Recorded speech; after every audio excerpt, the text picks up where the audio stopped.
Hi friends, welcome to யுகாஸ் kitchen. இன்றைக்கி நம்ம கிச்சனில் தஞ்சாவூர் பாரம்பரிய ஸ்வீட்டான கொட்டாங்குச்சி சீனி தான் செய்ய போகிறோம். இது வந்து சின்ன வயசில் எங்கள் அம்மாச்சி செஞ்சு கொடுத்துருக்காங்க. டேஸ்ட்டு அவ்வளோ ஒரு சூப்பராக இருக்கும். சாப்பிட்டே இருக்கணும் போல் இருக்கும். நீங்களும் கண்டிப்பாக ட்ரை பண்ணுங்கள், மிஸ் பண்ணிடாதீங்க. வீடியோக்குள்ளே போகிறதுக்கு முன்னாடி என்னோடய சேனலை மறக்காமல் சப்ஸ்கிரைப் பண்ணிக்கோங்க. பக்கத்தில் இருக்கிற பெல் பட்டனையும் ப்ரெஸ் பண்ணிக்கோங்க. வாங்க எப்படி பண்ணுறதுன்னு பார்க்கலாம்.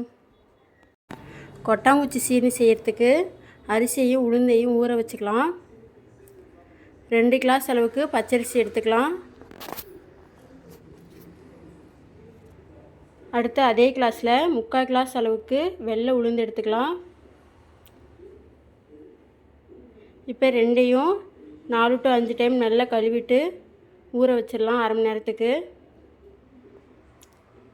இப்போ பார்த்திங்கன்னா நல்லா ஊறி வந்துடுச்சு. இதே கிரைண்டரில் போட்டு அரைச்சி எடுத்துக்கலாம். இப்போது கிரைண்டரில் ஃபஸ்ட்டு உளுந்து அரைச்சி எடுத்துக்கலாம். உளுந்து எல்லாத்தையும் சேர்த்துட்டு ஒரு 15 நிமிஷத்துக்கு அரைச்சிக்கலாம். அரைக்கும் போதே தேவையான அளவு உப்பு சேர்த்துக்கலாம். அரிசிக்கும் சேர்த்து தான் சேர்த்துக்கிறோம்.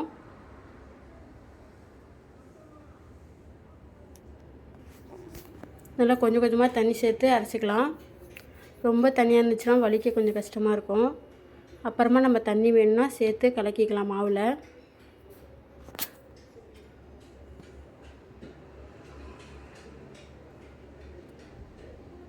மாவு நல்லா ஒரு 15 நிமிஷத்துக்கு அரைச்ச அப்புறம் நம்ம மாவை வலித்து எடுத்துக்கலாம்.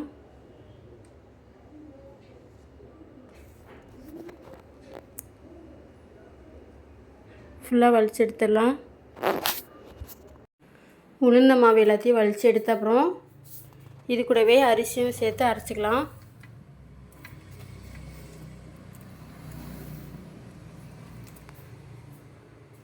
பச்சரிசி சீக்கிரமே மசிஞ்சிரும். ரொம்ப தண்ணி விட வேண்டாம். அப்புறம் வலிக்கும் போது ரொம்ப தண்ணியாக இருக்கும், வலிக்க கொஞ்சம் கஷ்டமாக இருக்கும். அதனால் கொஞ்சம் கொஞ்சமாக தண்ணி சேர்த்துக்கலாம். பாருங்கள், கொஞ்சம் தான் தண்ணி சேர்த்தோம், அதுவே நல்ல தண்ணி வந்துடுச்சு. ஃபுல்லாக அரைஞ்சதுன்னா சரியாயிடும். இதுக்குன்னு தனியாக உப்பு எதுவும் போட தேவையில்லை. நம்ம ஆல்ரெடி உளுந்த மாவுலேயே போட்டோம். அரிசி மாவுக்கு டைமிங்லாம் எதுவும் இல்லை, நல்லா மசிஞ்சாலே போதும். வலிச்சிக்கலாம். இந்த மாதிரி நல்லா மசிஞ்சிடுச்சு. இப்போது நம்ம எல்லாத்தையும் வலிச்சு எடுத்துக்கலாம்.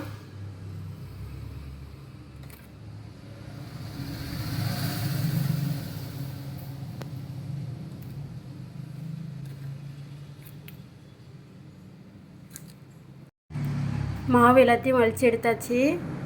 மாவு நல்லா இந்த பதத்துக்கு இருக்கணும். தோசை மாவை விட கொஞ்சம் தண்ணியாக இருக்கணும். அப்போ தான் நமக்கு வந்து சீனி நல்லா வரும்.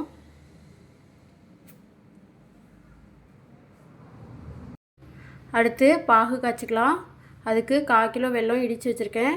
அதை ஒரு கடாயில் சேர்த்துட்டு அரிசி எடுத்த கிளாஸ்லேயே ஒரு 3/4 கிளாஸ் அளவுக்கு தண்ணி சேர்த்துக்கலாம்.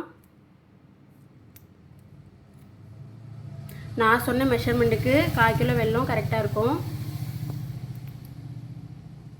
இது கூட ஒரு பிஞ்ச் அளவுக்கு ஏலக்காய் பொடி சேர்த்துக்கலாம். பாகு பதம்லாம் எதுவும் இல்லை, நல்லா கொதித்து வந்து வாசனை வந்தாலே போதும். நல்லா வெல்லம்லாம் கரைஞ்சி கொதிச்சிட்ருக்கு. இப்போ நம்ம இந்த டைமில் ஸ்டவ்வை ஆஃப் பண்ணிடலாம். மாவை புழிஞ்சு விடுறதுக்கு இந்த மாதிரி ஒரு கொட்டாங்குச்சி ரெடி பண்ணிக்கலாம். இது வந்து எல்லார் வீட்லேயும் ஈஸியாக கிடைக்கிறது தான். அதை மேலே வந்து கத்தியால் சுரண்டிட்டு ஒரு ஓட்டை போட்டுக்கலாம். இதால் தான் நம்ம இப்போ வந்து சீனி புளிய போகிறோம். அடுத்து சீனி புளியறதுக்கு ஒரு கடாயில் எண்ணெயை சூடுபடுத்திக்கலாம். எண்ணெய் நல்லா சூடாகணும். இந்த கொட்டாங்குச்சியில் அந்த ஓட்டையை விரலால் அடைச்சிக்கிட்டு இது ஃபுல்லாக நம்ம மாவு ஃபில் பண்ணிக்கலாம்.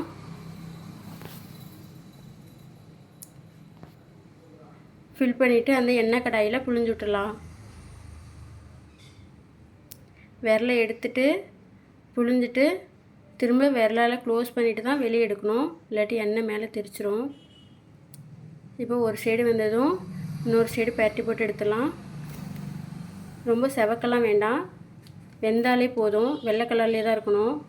அப்போ தான் நமக்கு வந்து பாகில் நல்லா அப்சர்வ் ஆகும்.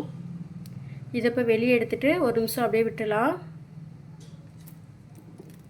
1 நிமிஷத்துக்கு அப்புறம் இதை பாகில் போட்டு 2 சைடும் பரட்டி எடுத்துடலாம்.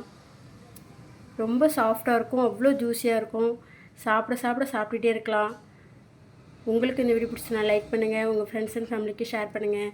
அடுத்தடுத்த வீடியோ பார்க்க விரும்புனீங்கன்னா என்னோட சேனலை மறக்காமல் சப்ஸ்கிரைப் பண்ணிக்கோங்க. அப்போ தான் நாங்கள் போடுற வீடியோ உங்களுக்கு உடனே வந்து சேரும். மீண்டும் அடுத்த வீடியோவுடன் சந்திக்கலாம். டாடா, பாய், see you.